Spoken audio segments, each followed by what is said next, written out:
तुम्हीच आमुचे दीन दयाळा नाथा भाकृपाळा तुम्हीच आमुचे दीन दयाळा नाथा भाकृपाळा भक्तजनांचा गजर चालला तव स्वामी रावळा भक्तजनांचा गजर चालला तव स्वामी रावळा। मानवाच्या प्रगतीसाठी तसेच ध्येयपूर्तीसाठी योग्य नियोजन अनिवार्य आहे। प्रपंच करत असताना बऱ्याचदा चुकीच्या निर्णयांमुळे किंवा नियोजनाच्या अभावामुळे अडचणी येतात आणि या समस्यांमध्ये मानव गुरफटत जातो। अशा अनेक समस्यांमधून यशस्वीरित्या बाहेर पडण्याची कला सद्गुरू शिकवत असतात। त्याचबरोबर खरा पुरुषार्थ म्हणजे स्वतःच्या क्षमतांवर विश्वास ठेवून पुढे जाणे। आपण तर परमपूज्य जगद्गुरु श्रींच्या छत्रछायेखाली आहोत, जेथे जडमुढांचा उद्धार होतो। आवश्यकता आहे ती सद्गुरूंवर नितांत श्रद्धा ठेवण्याची, त्यांनी सांगितलेल्या मार्गदर्शनाचा अवलंब करण्याची। तेव्हा प्रत्येक क्षण हा तुमचा समजा आणि आनंदाने आयुष्य जगा। सद्गुरु कृपेने संसार आणि परमार्थ निश्चित साधला जाईल। हे मार्गदर्शन करणारे बोल होते परमपूज्य दादाश्रींचे, स्वस्वरूप संप्रदायाच्या पीठाचे उत्तराधिकारी तसेच सर्व युवांचे प्रेरणास्थान परमपूज्य कानिफनाथ महाराज यांच्या अमूल्य मार्गदर्शनाने नाशिककर सुखावले होते। कारण असे की अनंत श्री विभूषित जगद्गुरु रामानंदाचार्य श्री स्वामी नरेंद्राचार्यजी महाराज यांचा समस्य मार्गदर्शन व दर्शन सोहळा जो दिनांक 13 व 14 फेब्रुवारी 2025 रोजी उपपीठ उत्तर महाराष्ट्र नाशिक येथे जल्लोषात साजरा झाला। धार्मिक, ऐतिहासिक व पौराणिक संपदा लाभलेल्या नाशिककरांनी कार्यक्रमाची जय्यत तयारी केली होती।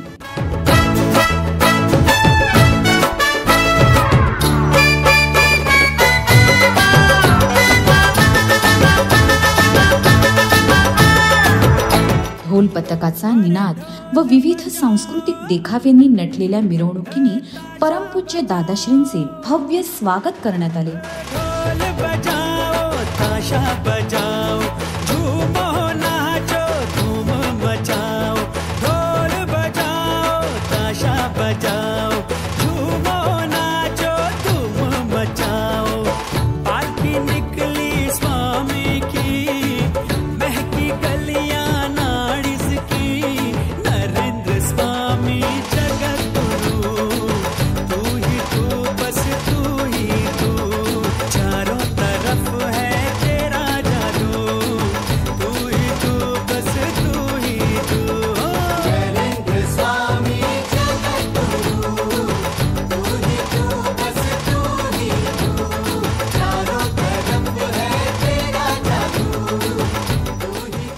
परमपूज्य दादाश्रींचे आगमन झाले। परमपूज्य दादाश्री आसनस्थ होताच पुरोहितांच्या यजमानांच्या हस्ते पाद्यपूजन करण्यात आले। प्रभू श्री रामचंद्रांच्या अनुपस्थितीत भरताने तत्परतेने राज्य सांभाळावे, अगदी त्याप्रमाणे परमपूज्य जगद्गुरु श्रींच्या सिद्ध पादुका मंचकावर आसनस्थ होत्या व परमपूज्य दादाश्री भक्तगणांना अमूल्य असे मार्गदर्शन करत होते। थोड्याच वेळात चरण दर्शन व समस्या मार्गदर्शनात सुरुवात झाली। प्रचंड गर्दी असताना देखील परमपूज्य दादाश्री आपल्याशी बोलतात आणि समस्यांवर मार्गदर्शनही करतात, यांचे सर्वांना अप्रूप वाटत होते। 13 फेब्रुवारी 2025 या प्रथम दिवशी 642 भाविकांनी उपासक दीक्षा घेऊन आध्यात्मिक वाटचाल सुरू केली। गुरुवार असल्याने सायंकाळी पालखी सोहळा झाला। प्रत्यक्ष परमपूज्य दादाश्री उपस्थित असल्याने परमपूज्य गुरुमाऊलींच्या या पालखी सोहळ्याचा आनंद द्विगुणित झाला होता। पालखी निघाली ती पायी पायी, आत बसली नरेंद्र आई। पालखी निघाली ती पायी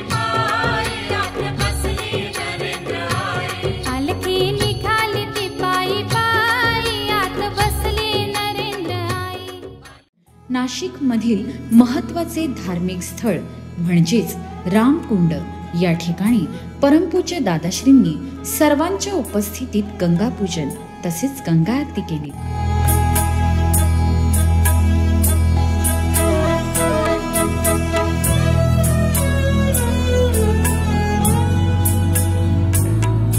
विशेष म्हणजे प्रथम दिवसाप्रमाणेच दुसऱ्या दिवशीही कार्यक्रमाला तेवढीच तुफान गर्दी होती. अगदी तोच उत्साह आणि शिस्तबद्धता सर्वांच्या अंगी जणू रुजलेली होती. या दिवशी 937 भाविकांनी साधक दीक्षा घेतली.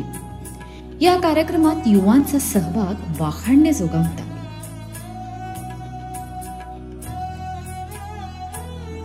समस्या मार्गदर्शन झाल्यानंतर परमपूज्य दादाश्रींनी खास युवा वर्गासाठी अमूल्य वेळ देत मार्गदर्शन केले.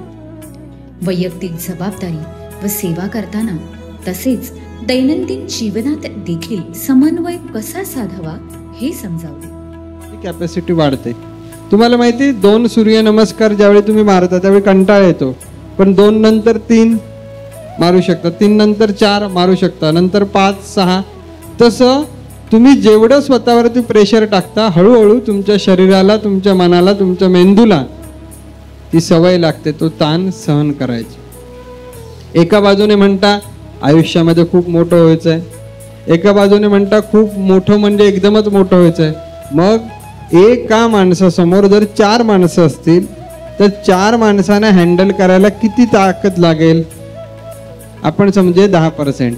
एका माणसासमोर जर का 400 माणसं असतील तर त्यांना हँडल करायला किती % ताकद लागेल? जास्त लागेल ना. म्हणजे आयुष्यात जेवढं मोठं व्हायचं आहे तेवढी स्वतःची कॅपॅसिटी वाढवली पाहिजे. तेवढी स्वतःची नुसती कॅपॅसिटी वाढवून नाही चालणार, तर कॅपॅबिलिटी पण वाढवली पाहिजे. आणि ही कॅपॅसिटी वाढवताना, ही कॅपॅबिलिटी वाढवताना आपल्याला ताण हा येतोच. त्याच्यामुळे ताण दूर कसा करायचा हा मुळात विचारलेला प्रश्न चुकीचा आहे. मुळात प्रश्न असा असला पाहिजे की आलेला ताण संतुलित कसा करायचा. This is the right way of asking question. ही बरोबर पद्धत झाली प्रश्न समोर ठेवायची. कळलं का तुम्हाला? हा प्रश्नच नाहीये की ताण दूर करू कसा, ते चुकीचं आहे. म्हणजे कळलेलंच नाही आपल्याला काय प्रश्न विचारला पाहिजे. ताण दूर करायचं म्हटलं की तुम्हाला घरीच बसावं लागेल. घरी बसलात की ताण येणार नाही. सर्व युवा पिढीसाठी हे मार्गदर्शन म्हणजे नवपर्वणीच ठरली. दोन्ही दिवस सर्व भाविकांसाठी महाप्रसादाची उत्तम व्यवस्था करण्यात आली होती.